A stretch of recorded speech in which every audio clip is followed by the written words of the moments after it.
Welcome back to Betrayed. I'm Gina Beck. This is Drew Williams. Thank you for listening, liking, commenting, and subscribing. I appreciate y'all, especially the reviews on Apple Podcasts. It really means a lot. And thank you guys again, like always, for the continued support and the hashtag Banana Cats. How are you, Drew? I'm good, G. How are you? I'm doing all right. I'm excited to get into this podcast. Yeah, let's do this. I got one that's pretty crazy, honestly. Investigation of alleged child abuse leads to arrest of Goldonna police chief, child's mother, and grandmother. This was reported November 2nd, and I'm sorry if I pronounce this wrong, from Natchitoches Parish, Louisiana. On Wednesday, November 4th at 9:30 p.m., the MPSO sheriff's detectives arrested Teresa Jurgensen, 51, of Goldonna on criminal arrest warrant signed by the 10th Judicial District Court judge for principal to cruelty to juveniles in connection with alleged involvement in the child abuse investigation involving her grandchild. The investigation began on Friday, October 30th, which resulted in the child being removed from the home by the state's DCFS caseworkers on Monday, November 2nd.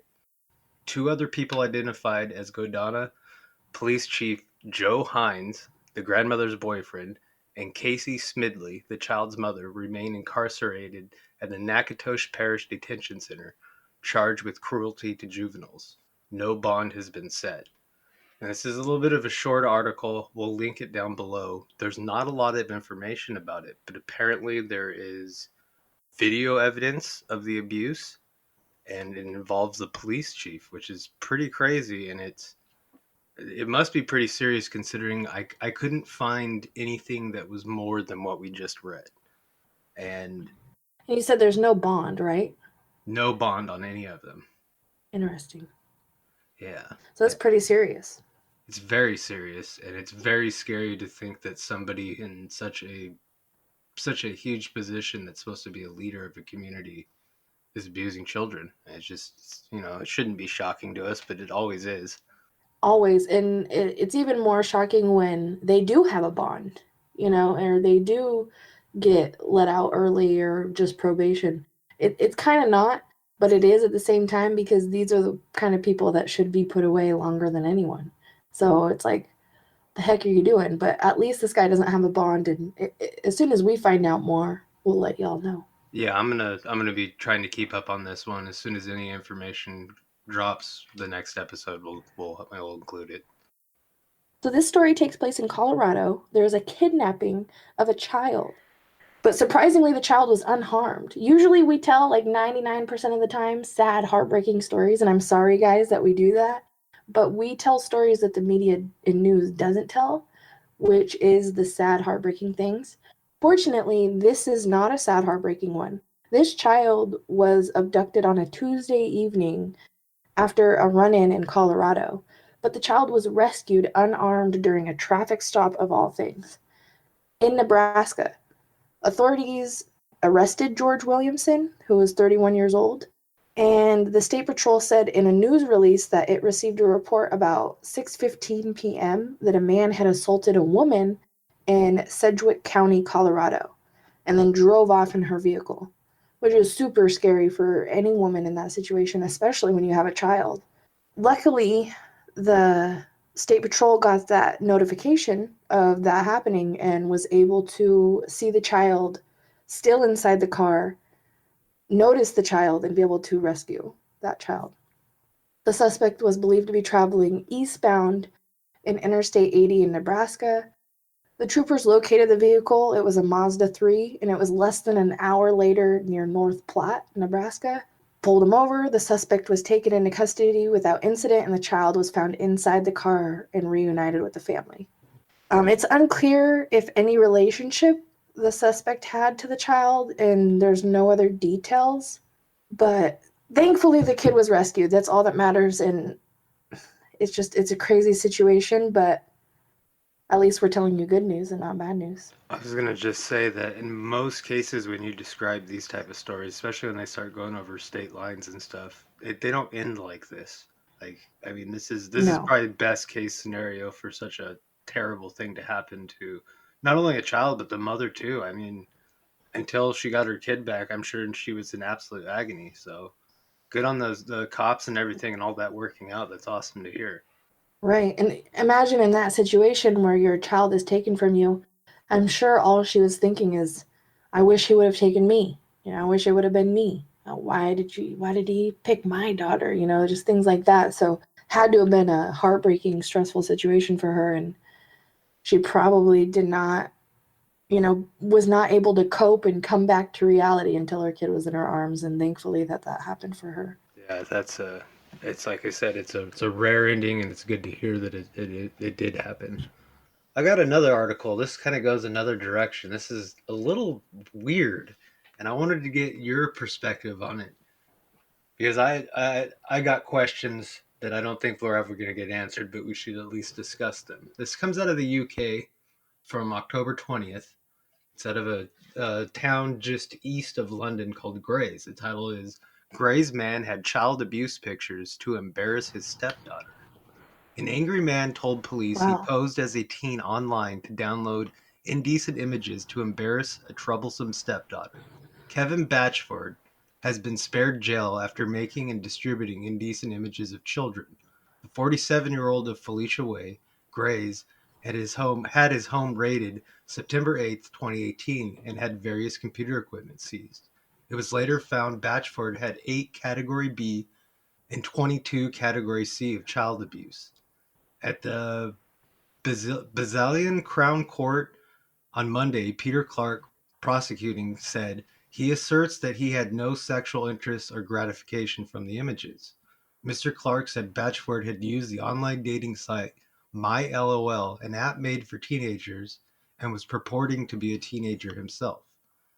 In mitigation, the court heard Batchford's stepdaughter had gone off the rails and that his behavior started as an attempt to contact her but led him to offending. It was said that Batchford was getting the images to get her in trouble, and that if he went to prison, it would cause his partner emotional and physical distress. Sentencing Judge Andrew Hurst told Batchford, "There appears to have been some sort of revenge going on. Whether she acted wrong or not, what you did was out of proportion. Whether this was some form of revenge or sexual gratification remains extremely serious."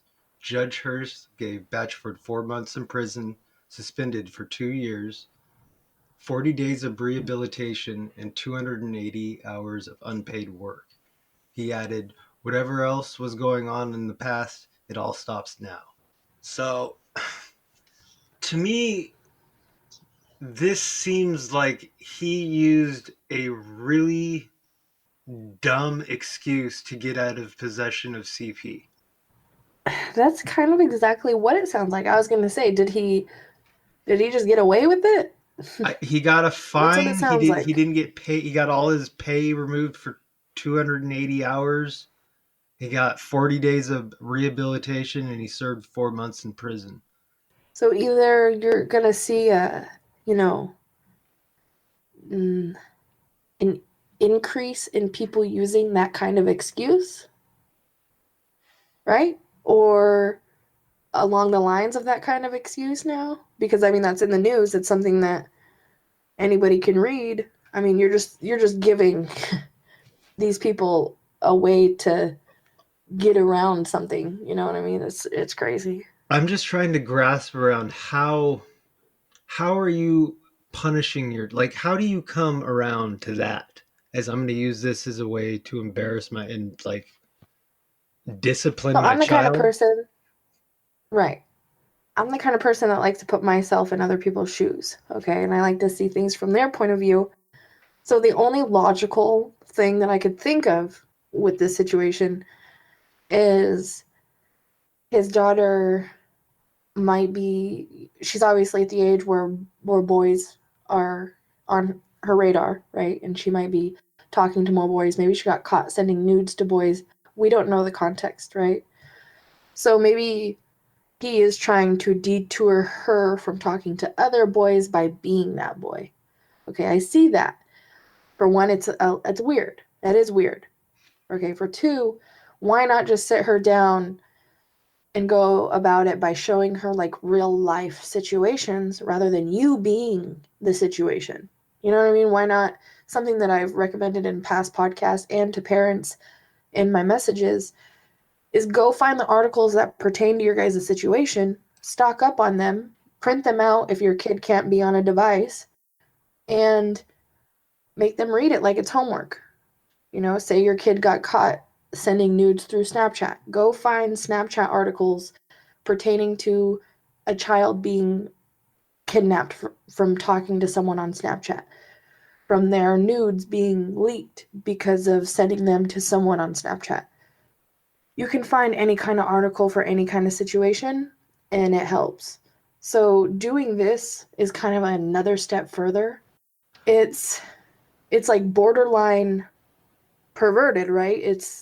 You're crossing a boundary that doesn't need to be crossed, because I feel like going into the situation, and if you say that your daughter was going off the rails or whatever, you know exactly what'll happen. You know that you're going to be receiving things that you probably don't want to receive. Why even do it then? Why even put yourself in that situation? And it's a stepdaughter, so you're not even blood. That makes it even more I weird mean, we because we hear. again context. It might be stepdaughter, but it might be her dad. You know what I mean? Like that's the one that raised her. Oh, it doesn't say Yeah, specifically. it doesn't say that. Doesn't say that. And you know what you were saying, there might be something to that because I just looked up the what category B images and category C. Category B in the UK is possession of images involving non-penetrative sexual activity, and then Class C is just a broad definition. It's like suggestive or nudist environment. So maybe there is something to what you were saying. Right, and getting to the point of receiving those pictures, you have to be talking about lewd things, which I feel like is just so. I couldn't imagine even being a step parent, and having these conversations with my kid that's in the next room. It is insane. It's not normal. It's not, I don't think, healthy. There's therapists. I'm not saying that therapists work. Everybody has their different beliefs, but they help. They helped me when I was a teenager. And so there's just other ways to go about things. I feel like this is just. I'm not surprised that law enforcement got involved, and if he did go to jail, say he didn't just get off with probation or whatever. What did he end up with? Probation, right? 2 years of rehabilitation and like 280 hours of unpaid. So say he got like 15 years in prison. I would say good, because that is something that you shouldn't even have a thought in your mind to play with. I feel like I would say good to that. So I'm not condoning that, but I'm just trying to put myself in his shoes to see why he would do something like that. And that's the only logical thing that I could come up with on a whim. I don't condone it, but if that was his thinking, he should have maybe consulted with other people to make sure it was the right thing to do before pulling the trigger. And just know, if you're listening, don't do that. It's disgusting. Don't do that. If you do that, I think you're a weirdo. Go look up some articles, show your kids some real life stuff instead of sheltering them and trying to be their boyfriend. That's weird. And that's exactly why I wanted your perspective on this article. For sure. Now I want to talk about something in Texas. I love Texas personally. My best friend lives in Texas, and I've come to love it more and more, so I like talking about Texas. Well, Texas hits a milestone in rescuing victims of child abduction. I think that's amazing. In Dallas, especially. At the end of 2019, Texas had reported 54,214 people missing. It was listed in the state's database. 42,093 of those victims were under the age of 17. Many were feared to be victims of abduction that had to do with trafficking. With those numbers staggering even for a state with a population of 29 million, there is some good news. The Texas Department of Public Safety last month reached a milestone when it announced that its officers had rescued their 500th missing child since 2009. Some might say, 2009 to 2019, it's not a big number. Some would say it's huge. I say no matter the number, it's amazing because those are 500 children who were without their parents for a good amount of time, even a short amount of time, and now they're back with them. The state adopted a specialized training program that teaches patrol officers to identify the signs of missing, exploited, or at risk children during routine traffic stops or encounters, which is amazing.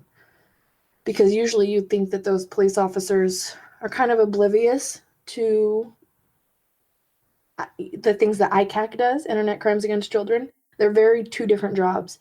So you would think that they'd be a little oblivious. So it's good that they're getting training on this kind of thing because they see it more than anyone, even if they didn't see it. You know what I mean? It's in front of their faces way more than anyone. So the Introduction of the Protection of Children, it's called IPC, the program teaches patrol officers and other law enforcement agents how to spot indicators of trafficking and to conduct during roadside investigations that can eventually lead to a rescue. There's a whole program about it, and a lot of people are in the force are taking the program. It was developed in 2008 after the public safety saw a need for comprehensive training programs. That's amazing. So the program is now the gold standard in training other law enforcement across the country as well. They have certified more than 10,000 people around the globe. In the 10 years of training, the program has been taught to law enforcement, prosecutors, criminal intelligence, analysts, child protective services, victim services, and child advocacy center professionals in 28 states. The training program also works across public safety and law enforcement departments, including sheriff's departments, border control, game wardens, and even National Park Police.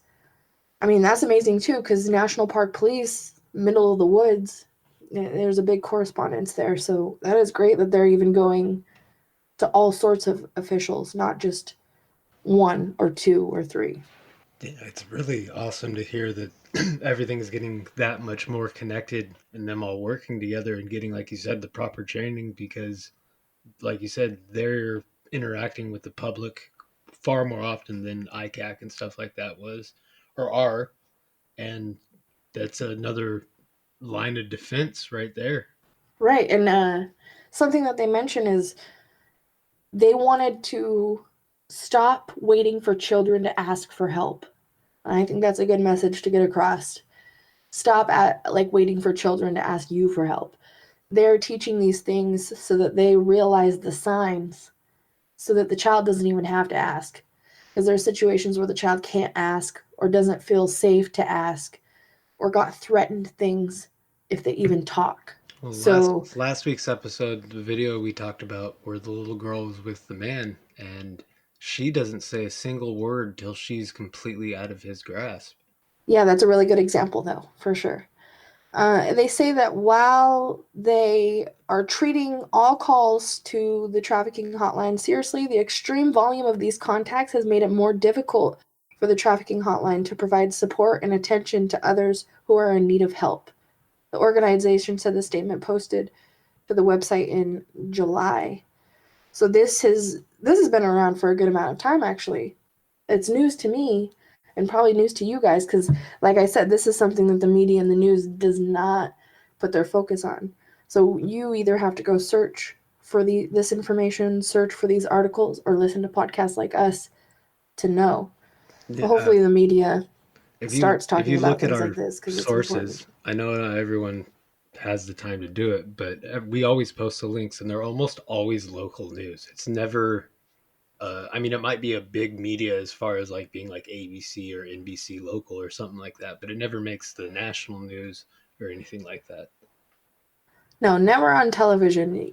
And it's always has to be searchable articles or maybe it's an article you run across on Facebook, but it's definitely not common. It's not something that everybody's talking about. And that's why we talk about it Thank you for listening, liking, commenting, and subscribing. I appreciate y'all. Until next time, Banana Cats. Banana Cats, much love. Peace.